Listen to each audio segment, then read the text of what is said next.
Walk at Bakersfield's only abortion clinic where protesters gather most every day, or as they call themselves, sidewalk counselors.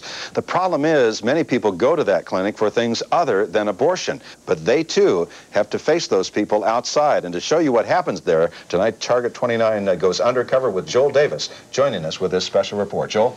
Well, Don, we heard complaints from women who had to go to the Bakersfield clinic for medical reasons, and they were confronted by protesters asking if they were having an abortion. They were not, but they were offended. So we wanted to see what it's like to cross the abortion battle line.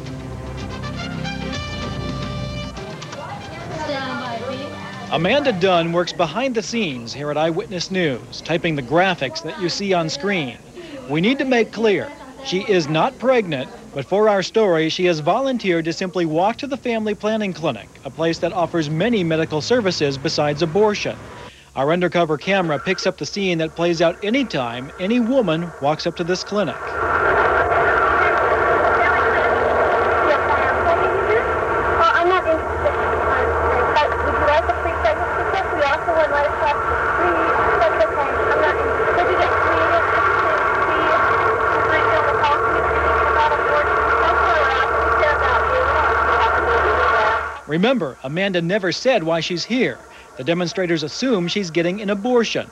Instead, Amanda just walks up to the door, turns around, and this is what she hears on her way out. Amanda's reaction? They assumed that by me, a lady walking in there by myself, they assumed that I was going for the abortion, and I was very offended. About a year ago, right across the street from the family planning clinic, a group of pro-lifers opened up this, what they call the Life House. That way they can have contact with anyone and everyone who might be coming in for an abortion. If it's not too late, we'd like to give you information, and if it is, we have post-abortion counseling available to you. Now, pro-life protesters are out here most every day, confronting patients and displaying some very vivid signs. After we got our hidden camera video, we went up to ask them about it. We ask people, if you're in here for abortion, we're here to offer help. We never accuse anybody that they're going to have an abortion. We always say, if you are, then we'd like to help you. And I don't want to run the risk of a baby being aborted, even if there's not. So the concern I've heard from people who aren't coming here to have an abortion is that they feel their privacy is being violated just by being asked about that. But we have a freedom of speech, and that's what America stands on, The pro-life protesters say the clinic does about 75 abortions a week. They perhaps managed to stop a couple of them. Tomorrow night on Target 29, we're going to meet one of those women who was going for an abortion and had her mind changed by this group. That's tomorrow night at 6 o'clock, Don. All right, now, Joel, what does the clinic itself have to say about this tension outside? As with most stories over there, they won't say a word on camera. We talked to them on the telephone today to tell them we were doing this story. They're so worried about the mood of violence across the nation with abortion clinics, they never will appear on camera. They seemed somewhat relieved when I talked with them that we were doing a story to show that other women who are not going there for abortions are confronted with this as well. Okay. We'll look forward to that story tomorrow. Thank you, Joel, very much. Bakersfield's abortion clinic are a nuisance, but tonight you'll meet one woman who says they changed her life. Now with part 2 of his special report. Rusty and Lisa, pro-lifers here in Kern County, say about 75 women go to that clinic for abortions every week. They try to confront every one of them, hoping for a situation like Jade's. We meet her tonight on Target 29. I'm married. My husband wanted to have a baby. Then when he found out I was pregnant, he didn't want to have a baby, if you know what I'm saying. He was just non-supportive, non-financially in any way. So I thought, well, I'll just have an abortion, start my life over. This woman we'll call Jade, not her real name, doesn't want to be identified.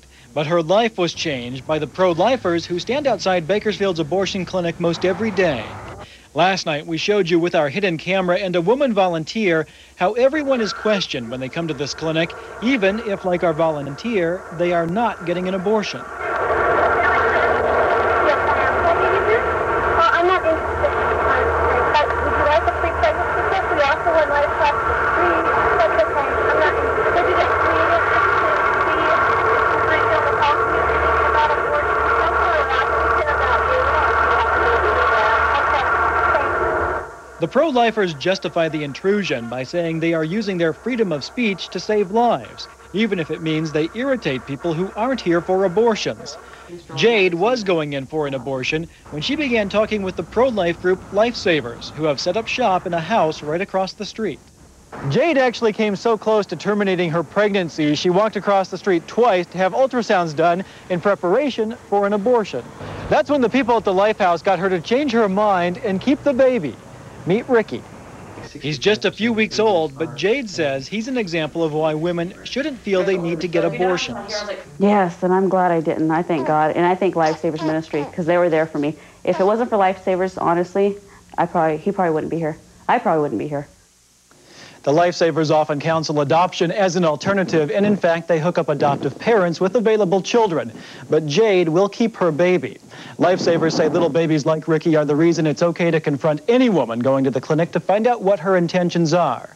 As long as we have a First Amendment, it seems we'll have controversy over their confronting every woman who goes into that clinic.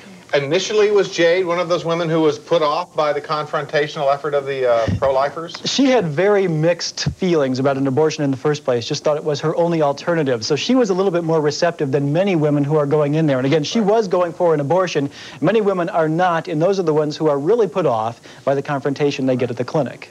But they did what they set out to do. They changed her mind. They did, and she owes them a lot, she says. They helped her out with expenses, let her live in the Lifehouse for a time, really got her back on her feet when she had Ricky. Wow, a side of the story we don't often see. Right. Joel, thanks a lot.